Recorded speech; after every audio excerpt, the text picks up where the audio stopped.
Whether we like it or not, Yeah.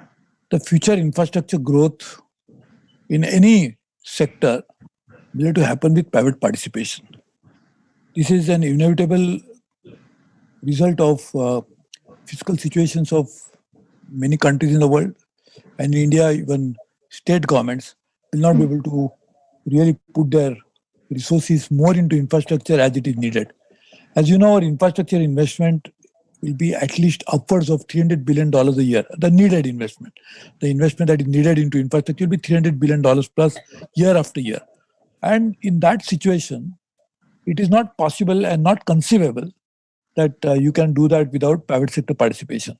And when you talk about private sector participation, is private sector to put money into public infrastructure is always challenging because they work for profit, they work for possibilities of exiting from some of the investment. So that becomes a little challenging. So private-public partnership, which actually provides a platform in which some sort of a risk are mitigated, if not eliminated, by government, and then the private sector can come in. So this is the inevitable part of any infrastructure growth of India in future. Okay. One last question to you. You have been discussing right from Brisbane or Melbourne in Australia on the G20, cyber security, food security, climate change. Where do you see India's role of in future G20 in these three areas? See, firstly, India will be hosting for the first time ever a G20 and will be having a presidency in less than 2 years. And that time we'll be taking up so many issues like this, and India will become part of Troika in the next few months, because Saudi Arabia, Italy, and India would be the Troika, and India continue to be the Troika with Indonesia, Italy, and India will be participating with that. So we'll be playing a key role in the G20 discourse, first as a presidency and then also along with as a members of the Troika. So we'll be playing very key role into the G20 discussions in the next few years' time. As far as India's priorities are concerned, obviously climate change is one of the big priorities for India.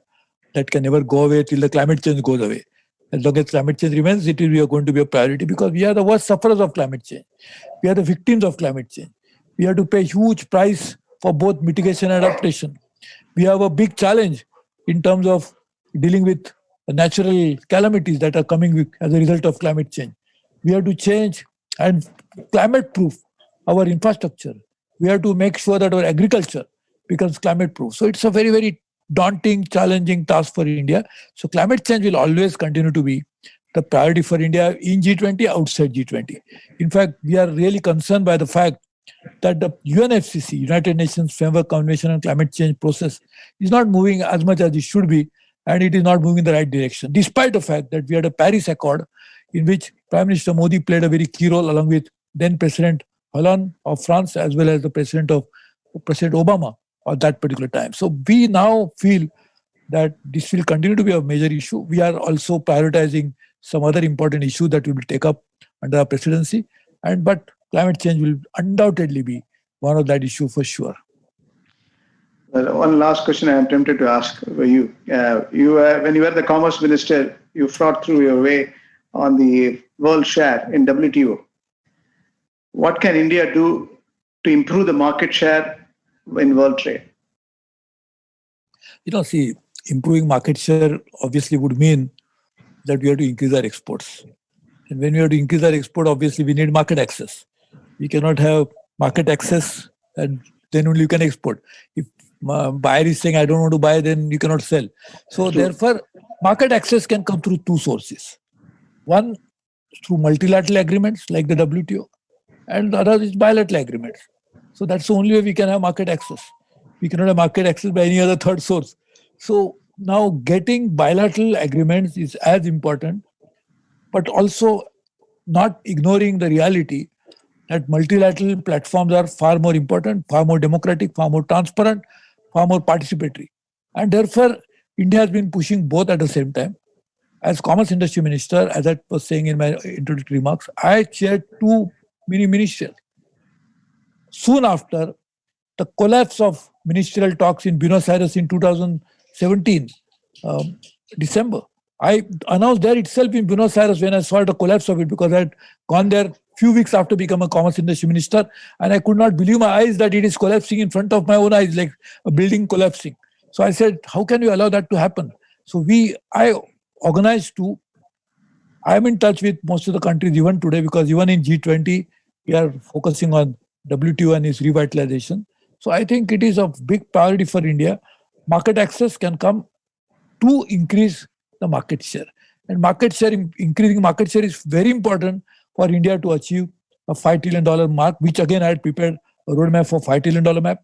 The 50% of $5 trillion, we must have a international trade to GDP ratio to ensure that we realize our potential. And in that, substantial part will come from exports.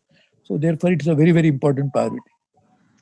Thank you. This question is for me. You have not shown the glimpses of Qatar Stadium. We heard about it, and also show us on the Qatar infrastructure. Do you have the clips to show quickly? So there are a few questions on Qatar-India relationship. They want me to. Can you just move on to the Qatar Stadium if you have the clips? This has come from Chennai. The question has come from Chennai. Show us the. Before I'm going to call the word of thanks in another 5 minutes. Before that, I'll show some glimpse. Can you go back to the earlier one? Yeah, Qatar economy. Can you play for a minute? Yeah. Located on the region's busiest shipping route, Qatar air and sea connections to Asia, Africa, and Europe. Qatar is becoming a leading destination for next-generation business models. Its thriving, knowledge-based economy has helped secure its place among the most competitive business environments in the world, an ideal destination for foreign investment. The past 4 decades have seen a 9-fold increase in Qatar's population to 2.7 million.